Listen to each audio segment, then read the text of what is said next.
میٹھے میٹھے پیارے پیارے اسلامی بھائیوں اور پیاری پیاری بہنوں، توجہ فرمائیے۔ اللہ عز و جل آپ کو دین اور دنیا کے نیک کاموں میں برکت دے۔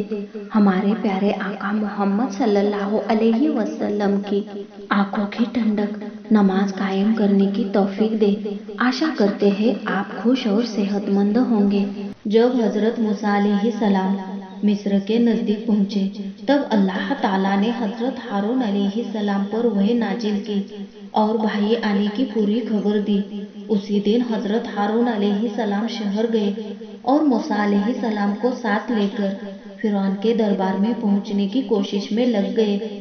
کئی دن اسی طرح گزر گئے، کسی کو ہمت نہ ہوتی تھی کہ فرعون تک اس کے آنے کی خبر پہنچا دے۔ آخر ایک شخص جو فرعون کا مشکرہ تھا، اس نے ہارون علیہ السلام سے پوچھا کہ تم جانتے ہو کہ یہ کون سی جگہ ہے اور تم یہاں کس واسطے آئے ہو؟ حضرت موسیٰ علیہ السلام نے فرمایا کہ یہ فرعون کا محل ہے اور ہم آسمان و زمین کے خدا کے پیدا کیے ہوئے ہیں۔ ہم کو اللہ نے رسول بنا کر فرعون کے پاس بھیجا ہے۔ اس مشکرے نے فرعون سے جا کر عرض کیا کہ آج میں ایک عجیب بات لایا ہوں کہ اس کے رعب سے شیروں کا دل پھٹتا ہے، ہمت عرض کرنے کو نہیں پاتا ہوں۔ فرعون نے کہا، وہ کیا ہے؟ وہ بولا کہ 2 آدمی تمہارے دروازے پر بیٹھے ہیں، ان کے رعب سے شیروں کا پیتا پانی ہوتا ہے۔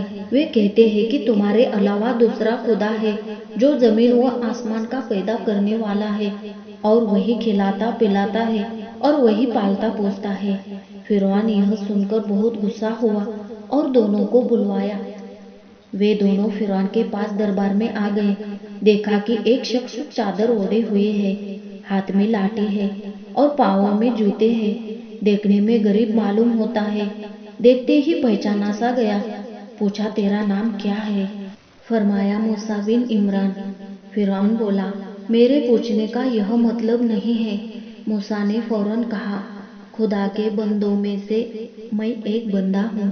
فرعون نے کہا، تیرے ظاہر کو دیکھتے ہوئے مناسب یہ کہنا معلوم ہوتا ہے کہ میں فرعون کے بندوں میں سے ایک بندہ ہوں اور اس کی دی ہوئی نعمتوں پر پلا ہوں۔ اے موسیٰ، تو وہی ہے کہ میں نے تجھے پالا پوسا اور تو نے اس کے خلاف ہمارے احسانوں کا انکار کر دیا۔ اس کے علاوہ تو ایک ایسا کام کر کے آیا ہے کہ تو اسے خوب جانتا ہے۔ اب یہ اونچا منصب کہاں سے پا گیا کہ آیا ہے مجھے کو نصیحت کرنے؟ حضرت موسیٰ علیہ السلام نے فرمایا، میں نے ایک گھوسا ادب سکھانے کے طور پر مارا تھا۔ یہ معلوم نہ تھا کہ وہ مر جائے گا، اور اس طرح مرنے کے خون کا بدلہ خون لازم نہیں ہوتا، اور تو اپنی اصلی دشمنی کی وجہ سے مجھے مار ڈالنا چاہتا تھا۔ ظاہر ہے مجھے تیرے مقابلے کی طاقت حاصل نہ تھی، اس لیے بھاگ گیا، اور اب اللہ تعالیٰ نے مجھ کو اپنا رسول بنا کر تجھے صحیح دین بتانے کے لیے بھیجا ہے، اور بھائی ہارون کو نبوت میں میرا شریک کیا ہے۔ کیسی عجیب بات ہے کہ تو مجھ کو ایک کافر کے مرنے سے لعن طعن کر رہا ہے، جبکہ 400 سال سے بنی اسرائیل کے بیٹوں کو تو برابر قتل کرتا چلا آ رہا ہے۔ اس کا تجھے احساس نہیں ہے؟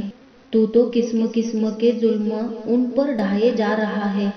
مناسب یہ ہے کہ خدا کے ایک ہونے کا اور میرے نبی ہونے کا اقرار کر لے اور بنی اسرائیل کو میرے سپرد کر دے۔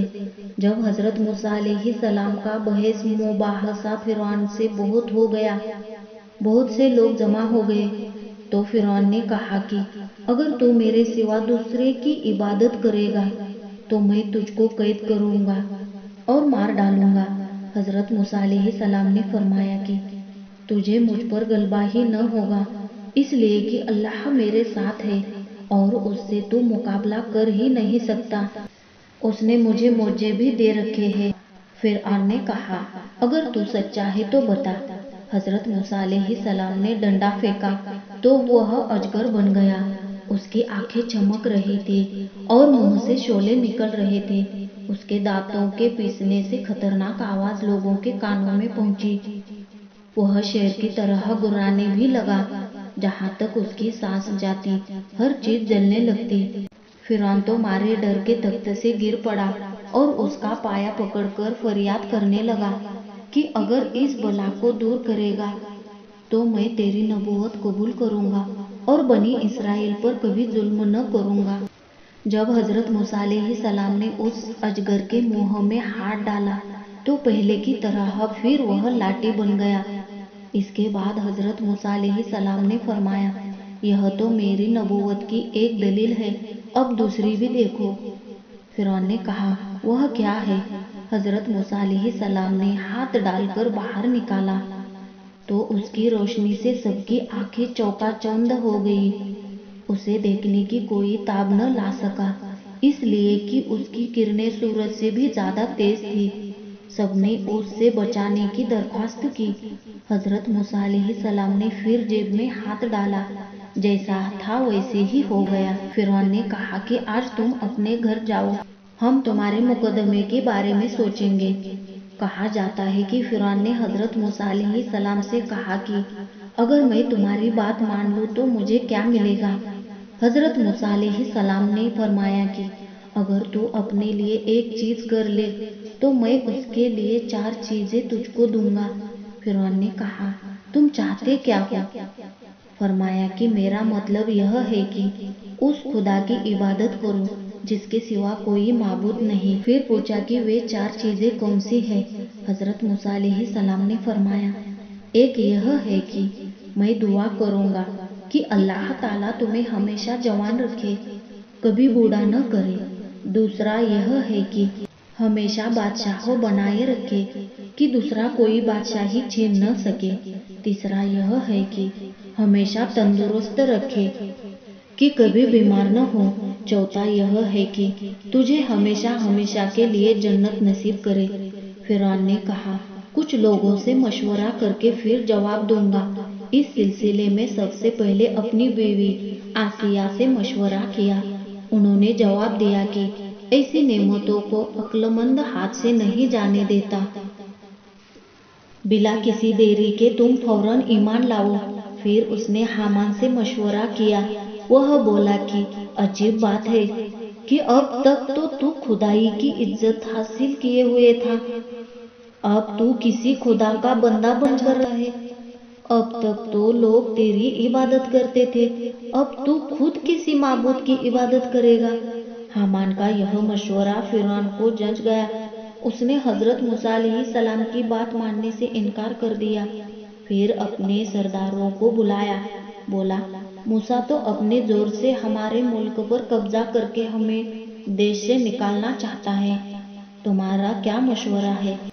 سب نے کہا، ملک کے بڑے بڑے جادوگروں کو بلاؤ کہ وہ موسیٰ کا مقابلہ کریں۔ جب وہ غالب آ جائیں گے، جس کی پوری امید ہے، تو خود ہی معلوم ہو جائے گا کہ حق کیا ہے اور باطل کیا ہے۔ پھر کیا؟ فرعون نے حکم جاری کیا کہ اپنے ملک کے جادوگروں کو فوراً بلوایا جائے۔ چنانچہ تھوڑی مدت میں 72,000 جادوگر فرعون کے دربار میں حاضر ہوئے۔ فرعون نے ان کی خوب آؤ بھگت کی، انعام اور اکرام کا لالچ دیا۔ پھر ان سے کہا کہ عید کے دن عیدگاہ کے بڑے میدان میں حاضر ہو جائے۔ وہاں اس دن اس اعلان کے بعد اتنی بھیڑ ہوئی کہ ہر طرف آدمیوں کے سر ہی سر نظر آتے تھے۔ جادوگروں نے اس مدت میں 70,000 لاٹھیاں اور رسیاں سانپوں کی شکل میں جادو کی بنائی اور اس میدان میں لے جا کر جمع کر لی۔ پھر حضرت موسیٰ علیہ السلام کے آنے کا انتظار کرنے لگے۔ حضرت موسیٰ علیہ السلام اور ان کے بھائی حضرت ہارون علیہ السلام بھی وہاں آ گئے۔ سب سے پہلے حضرت موسیٰ علیہ السلام نے آتے ہی جادوگروں کو نصیحت کی۔ جادوگروں نے جب حضرت موسیٰ علیہ السلام کی سچی باتوں کو سنا تو انہیں بڑی حیرانی ہوئی۔ سوچنے لگے کہ موسیٰ تو جادوگر لگتے نہیں۔ بہرحال بولے، اے موسیٰ، اگر تو غالب ہوگا تو ہم تیری پیروی کریں گے، لیکن فرعون کی عزت کی قسم، ہمیں تو اپنے ہی غالب ہونے کی امید ہے۔ پھر موسیٰ سے بولے، پہلے تم اپنا جادو ڈالتے ہو یا ہم ڈالیں؟ حضرت موسیٰ علیہ السلام نے بنا کسی روک کے لاپرواہی کے ساتھ کہا، تم ہی ڈال دو۔ جب انہوں نے اپنے جادوؤں کو، جو مورتیوں کی شکل میں تھے اور جن کے پیٹوں میں پارا بھرا تھا، سورج کی گرمی دکھائی تو وہ حرکت کرنے لگی۔ لوگ ان کو سچ مچ زندہ سمجھ کر ڈرنے لگے۔ لیکن جب حضرت موسیٰ علیہ السلام نے اللہ کے حکم سے اپنی لاٹھی کو میدان میں پھینکا تو وہ ایک بڑا اجگر بن گیا۔ فن نکالتے ہوئے ادھر ادھر دوڑنے لگا۔ اس کے منہ سے جھاگ بھی جاری ہو گیا۔ دیکھتے دیکھتے وہ ان 70,000 جادوؤں کو اس طرح نگل گیا کہ ان کا نام و نشان بھی باقی نہ رہا۔ وہ اجگر بجلی کی طرح کڑکتا تھا۔ اس وقت مارے ڈر کے لوگوں کا کلیجہ پانی ہوا جا رہا تھا۔ وہ سامنے آنے والی ہر چیز کو، چاہے وہ پتھر ہو یا اینٹ، چبانے لگا۔ اس کے بعد منہ پھیلا کر فرعون جہاں بیٹھا تھا ادھر متوجہ ہو گیا۔ فرعون کے ڈر کا مارے برا حال تھا۔ وہ گھبرا کر بھاگ گیا۔ تماشا دیکھنے والے ڈر کی وجہ سے ایک دوسرے پر گرنے لگے، یہاں تک کہ 25,000 آدمی بھگدڑ سے کچل کر مر گئے۔ اس وقت اس میدان میں قیامت کا سا منظر تھا۔ ایک بھیانک شور، چیخیں، آوازیں کا رہا ہے۔ یہ منظر خوفناک بھی تھا اور دردناک بھی۔ پھر یہ حضرت موسیٰ علیہ السلام کی نبوت کا ایک ایسا معجزہ تھا جسے جادوگروں کو سمجھنے میں دیر نہ لگی۔ وہ فوراً سجدے میں گر گئے۔ انہوں نے اتنی بڑی سچائی دیکھی تھی کہ اسے جھٹلا نہ سکے اور اسلام قبول کر لیا۔ اللہ اکبر۔ جب فرعون کو یہ خبر معلوم ہوئی تو اس نے انہیں بلاوا بھیجا۔ جب وہ آئے تو انہیں دھمکی دیتے ہوئے کہا کہ اگر اس دن سے جو موسیٰ کے دن پر جو پھرے رہے یا موسیٰ کے دن پر چلے تو اس کا ایک ایک ہاتھ اور ایک ایک پاؤں کٹوا کر سولی پر چڑھا دوں گا۔ لیکن ایمان کی سچائی ان کے دلوں میں ایسی گہری اتر گئی تھی کہ مرنا قبول کر لیا، مگر موسیٰ کے دن سے پھرنا گوارا نہ کیا۔ اسی دوران بی بی آسیہ نے بھی اپنا ایمان کھول دیا اور حضرت موسیٰ علیہ السلام کی نبوت کی تبلیغ کرنے لگی۔ فرعون تو جلا بھنا بیٹھا ہی تھا۔ اس نے اس بیچاری کو بڑی تکلیف دے کر شہید کر دیا۔ اس کے بعد اس نے بنی اسرائیل پر ظلم کی بوچھار کر دی۔ وہ پریشان ہو کر حضرت موسیٰ علیہ السلام سے کہنے لگے کہ آپ کے تشریف لانے سے پہلے اپنے باپ داداؤں سے آپ کے نبی بنائے جانے کی خوشخبری سنی تھی کہ نبوت کے بعد ہماری نجات ہوگی، اور ہماری تکلیفوں کو برداشت کرتے رہے اور صبر کرتے رہے۔ اب جبکہ آپ تشریف لا چکے ہیں، ہمارے دکھوں میں کوئی کمی تو اب تک ہوئی نہیں، بلکہ آپ کی وجہ سے پہلے کے مقابلے تکلیفیں زیادہ ہو گئی ہیں۔ اب ہم انہیں شاید ہی برداشت کر پائیں۔ اگر حکم ہو تو یہ ملک ہی چھوڑ دیں، یا لڑ کر مرے یا مارے۔ حضرت موسیٰ علیہ السلام نے انہیں دلاسا دیا اور فرمایا کہ تمہارے دشمن بہت جلد ہلاک ہو جائیں گے اور خدا تم کو اس زمین کا مالک بنا دے گا۔ جب حضرت موسیٰ علیہ السلام فرعون کی قوم سے مایوس ہو گئے تو اللہ تعالیٰ سے دعا مانگی۔ نتیجے کے طور پر اللہ تعالیٰ نے ان پر ایک کے بعد ایک بلائیں نازل کی۔ 2-3 سال تک سوکھا بھی پڑا، طوفان آیا۔ کچھ کے نزدیک یہ طوفان پانی کا تھا، کچھ کہتے ہیں پلین تھا۔ یہاں تک کہ 7 دنوں کے اندر 70,000 قبطی ہلاک ہو گئے۔ پھر 7 دن تک ٹڈی دلوں کا زور رہا۔ میوے، پیڑ پودے سب کھا گئے۔ زندگی گزارنے کے تمام ذریعے برباد ہو گئے۔ قوم کا عجیب حال تھا۔ جب کوئی آفت آتی تو توبہ کرتے، جب حضرت موسیٰ علیہ السلام کی دعا سے یہ بلا دور ہوتی تو پھر اپنی پرانی ڈگر پر چلنے لگتے۔ اس کے بعد جوئے کی بلا میں پھنسے، یعنی ان کے بچے اتنے زیادہ پیدا ہوئے کہ تمام مکان، فرش، باسن، کھانا، کپڑا، آنکھ، منہ، یعنی ہر جگہ چھائی رہی۔ وہ مصیبت دور ہوئی تو سرکشی ان کی اور بڑھ گئی۔ اللہ تعالیٰ نے نیل ندی کا پانی قبطیوں پر خون کر دیا، چنانچہ ایک پیالہ بنی اسرائیل جو پیتا تھا تو وہ صاف پانی ہوتا تھا، اور قبطی جب پیتا تھا تو وہ پانی خون بن جاتا تھا۔ کہا جاتا ہے کہ ایک قبطی ایک اسرائیلی عورت سے خوشامد کے انداز میں بولی کہ اے بہن، پیاس سے مرتی ہوں تو اپنے منہ میں کلی لے کر میرے منہ میں ڈال دے۔ جب پڑوسن نے اس کے منہ میں کلی ڈالی تو وہ فوراً ہی خون کی شکل میں بدل گیا۔ اللہ ہم سب کو اس کے غضب سے بچائے۔ اس بلا کے ختم ہونے کے بعد انہوں نے پھر سرکشی شروع کی۔ تو اللہ تعالیٰ نے نیل ندی سے چھوٹے مینڈکوں کا لشکر بھیجا کہ فرش، کپڑے، کچا پکا کھانا، گھروں کمروں یعنی ہر جگہ مینڈک ہی مینڈک نظر آنے لگے۔